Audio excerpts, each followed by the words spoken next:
Hello, I'm Stephanie Olson, the CEO and founder of the Set Me Free Project, and also somebody who did the podcast of Resilience in Life and Leadership. Now, if you have listened to that podcast at all, you have heard me say something similar to, "Well, I'm back," or "I'm going to do this again," or whatever the case may be. Here's what I'm going to tell you.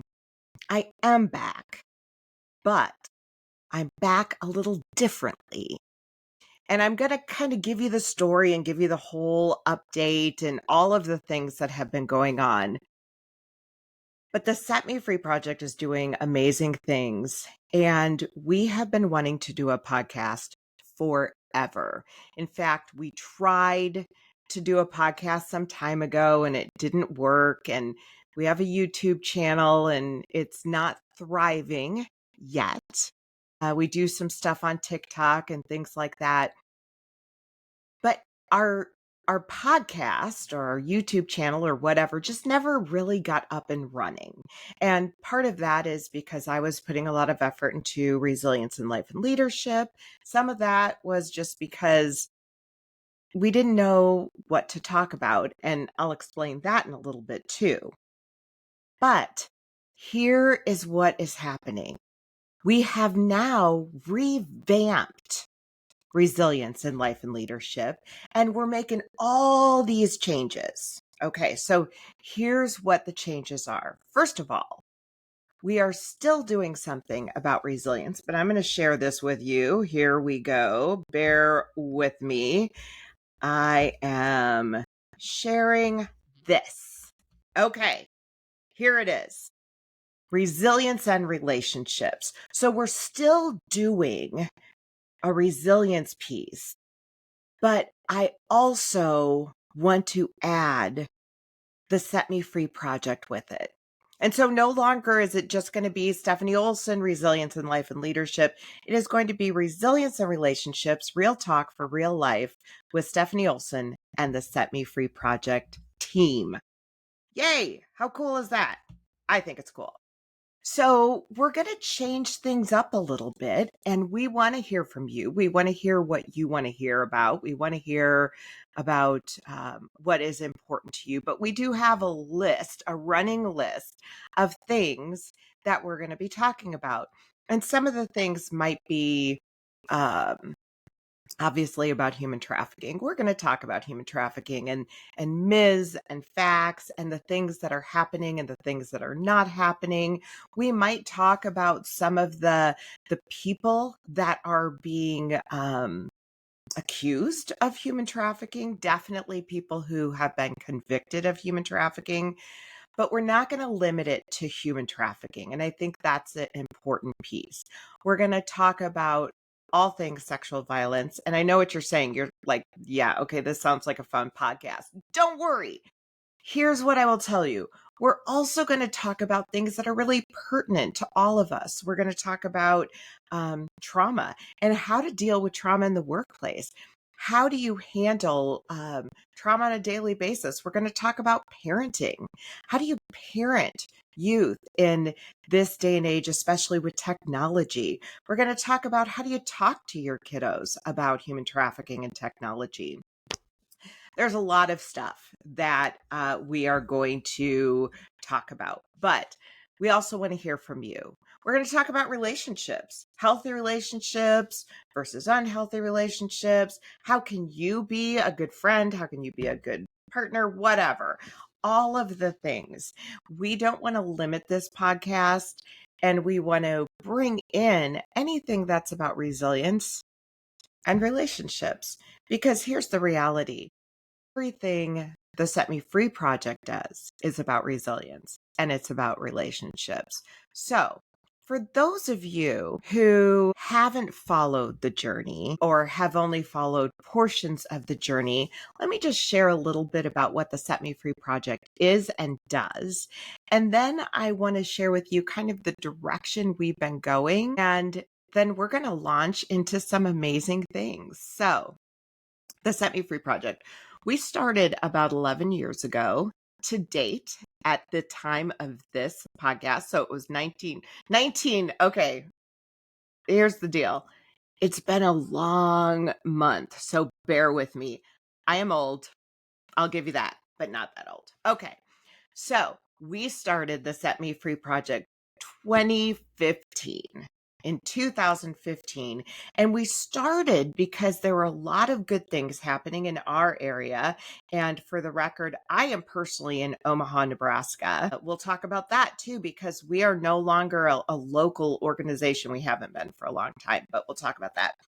So I am in Omaha, Nebraska. In Omaha, believe it or not, human trafficking is a hotspot. There were a lot of really good things happening in the area of human trafficking as far as counter trafficking goes, but very much on the recovery and restoration side. Now, that's important. That recovery and restoration piece, really important. But what we recognized was that nobody was talking to our youth. No one was talking to the people who served youth or parents, caregivers. And that's really how we began. I started the organization with Cindy Halting, who was my co founder at the time. Great friend, love Cindy, no longer with the organization anymore. And she was an amazing integral part in where we are today. So I just want to give kudos to Cindy Halting. Love you, girl. So anyway, we decided that we needed to do something about the fact that our youth, our kids, because at the time our kids were in elementary and middle school, we're not hearing about this topic. And yet we knew that it didn't look like the movie Taken or whatever new movie today, that it was happening in our community. It was happening in our schools. It was happening in our homes with social media. And it was our kids that were at risk. And that's what we saw. So we had talked to a couple of great educators in our area, and they said, go find a curriculum and bring it to us, and we will get you in front of administration, then you're on your own. Well, we looked and looked for a solid curriculum because I didn't want to reinvent the wheel. That is a lot of work. And we couldn't find anything that was, number one, not fear-based. Number two, that was written for youth. And number three, that wasn't just kind of bad. And so we wrote, and yeah, okay, that was me. I was more the outside, the face, the person talking. Cindy was the behind the scenes, the money person, the brains. And I wrote a curriculum for youth, middle school and high school, and parents and caregivers on human trafficking and social media safety, and presented it to the school district. And what do you know? They were impressed. We had a meeting with them and in the middle of the month. And then at the end of the month, I was speaking to all of their social workers and counselors in the school district, and we were in the schools. And we sent out one mass email to 2 school districts in our community. And for at least 4 years, we never did any outreach. That was fast. That was, schools don't work like that, just FYI. So clearly, someone was on our side there.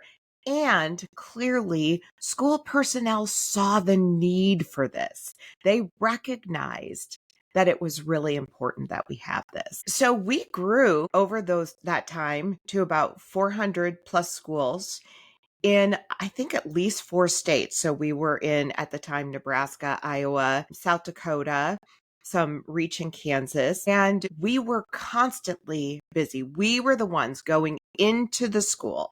We were the ones talking to youth in the schools, talking about the importance of understanding what human trafficking is and social media safety. Now, here's the thing that we did a little differently. I told you that all of that curriculum that I found, and there wasn't a lot, but the curriculum I found was very fear-based. Now, what we did was we added a lot of engagement, a lot of activities, and yes, a lot of humor. And we always have said we take our topic very seriously. We don't take ourselves very seriously. And what we did was come at it from a pedagogy standpoint, from an education standpoint. And so we wanted our learners to respond in a certain way. We wanted it to be about critical thinking, not about us with a PowerPoint and telling people what was going on, but we really wanted our learners to respond in a way that they retained. Studies have shown that retention is better when there is humor. And we wanted our students to want us to come back.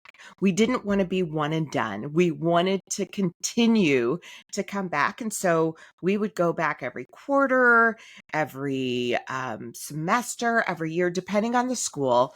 We did that. But again, it was all about critical thinking, that we would ask questions and then have conversations surrounding that. Now, we did the same thing with adults. And we started at the time with, I said, middle school and high school for youth, and we started with parents and caregivers. We expanded that over time. And so with our youth curriculum, we expanded that in 2015 from third grade through 12th grade for youth, talking about human trafficking, primarily sex trafficking at that time, healthy relationships versus unhealthy relationships, and social media safety. So we had three specific pieces that we were talking to youth about. And then we expanded the human trafficking piece of the curriculum to adults. And so not just parents and caregivers, but school personnel. We added the financial system. We added foster care. And so we started adding to our pieces. Well, that was going really well. We were bleeding money, I will tell you that, because we were the ones, we had brought in groups of educators. We were the ones going into the schools. We were traveling all over the place. And it was just a really exciting time.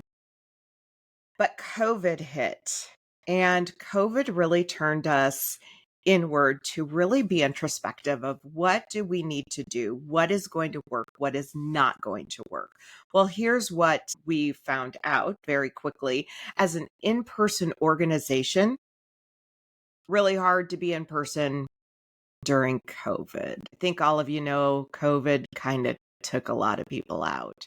Certainly a lot of organizations, but we definitely could not be in person with COVID.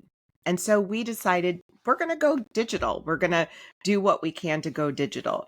Well, when COVID subsided, we started to go back like we had been, but we realized schools were different, youth were different. It was just a different world. And I think COVID created some really positive changes in our world. In fact, the virtual aspect just blew up, and we can have people working from home, and we have the technology and the capacity to do that. And that's awesome.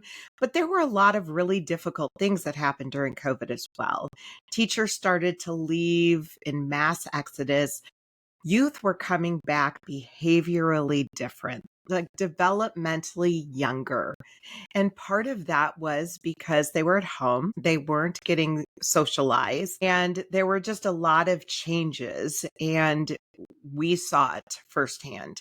And it was then that we really came to the fact that we need to expand to more youth. And we're not going to be able to expand and reach more youth by us going in person.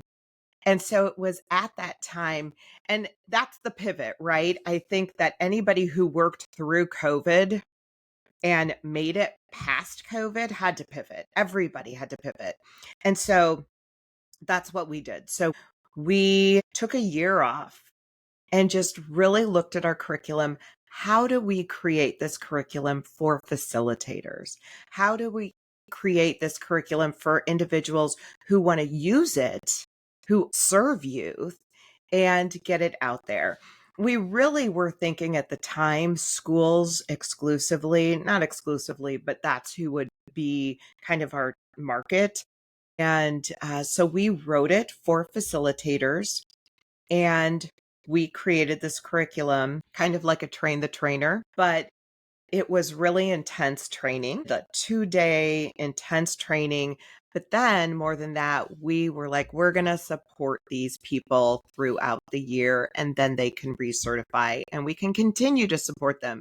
Because what we didn't want to do is just hand over our curriculum and say good luck, because we know that's not effective. We wanted to make sure that people knew how to serve youth, how to educate youth, because it is very different. So that's what we decided to do. And we kind of changed up our youth curriculum, and then our adults, we were training in person. Well, what happened was that we found that agencies were the ones who were typically reaching out, that there were some schools who were interested, but I think we all know schools are swamped and doing a ton of work and really responsible for a lot. And so it was agencies who came forward and said, we want this. We want this curriculum for our community. We want to go into the schools. We want to do this. And that's really where kind of the sweet spot was. We started to get the curriculum into hands of agencies, especially people who served youth, and train them, and they were facilitating. Aha. But one of our agencies said, no, we want to serve the community. We want to serve adults too. And so we took all of our adult curriculum and made it into facilitation curriculum. And now we have all of our curriculum that we can train people on to facilitate from kindergarten through 12th grade for youth, and then adults of every facet of the community. So college age, law enforcement, medical, coffee shops, salons, school personnel, all of that has stayed, parents, community, that stayed the same, but adding the financial institute, hospitality, and all of those things. Well, then we went a step further and we created online courses. We've created an online course for individuals, just kind of generic industry or generic, this is what you need to know. And that can be found on our website for purchase at a very reasonable price. And then we created for corporations, so hospitality to use for onboarding, and we're continuing to create those. But now we are in the process of creating a parent and caregiver specifically for how do you talk to your youth about human trafficking? How do you talk to your youth about social media safety? And we're writing a book on that. Now, what I didn't mention is during all of this time, when we started to get our curriculum out there and actually get our curriculum in the hands of agencies and schools and things like that, we went national. It was really exciting to see what happened. We started getting requests from all over the nation, and we have now expanded into almost 10 states now. And we're continuing to do that amazing work. What's really cool about the curriculum, and I will tell you, we have an incredible director of programming, Rebecca Saunders, who you will meet because she will be on this podcast. And we have an amazing director of operations, Erica Zettel, who you will also meet because she will be on this podcast. But we have 30 plus pieces of curriculum now, which is unbelievable to me. When we started over, a holiday break writing curriculum for middle schoolers and high schoolers, one piece and one for parents and caregivers. It's astounding to see how this has grown. So that's kind of what's happening with the Set Me Free project. It has been a really exciting time. It's been an exciting time to see the direction we're moving. And, people always ask, one of the questions I get is, where do you get your funding? Well, I would say the majority of our funding comes from private grants and individual donors. We do have income through our curriculum, which is great. I think every single nonprofit should have an income base somewhere. And so that is something that we do. But then we also have a couple of federal grants. And in fact, we do have a federal grant through the CDC that will make our curriculum ultimately, when we're done, one of the first rigorously reviewed or evidence-based youth curriculum on human trafficking in the nation, which is very exciting. So it has been an exciting journey. I think about the early times when it was just Cindy and me me going into a school and Cindy doing the finances behind the scenes. And, of course, at first it was really easy for her to do finances because even I know 0 plus 0, it equals 0.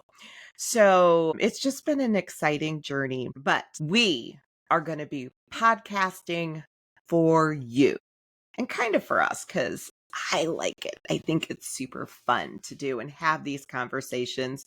And a lot of them are conversations we have anyway. So why not have them with you as a part of it?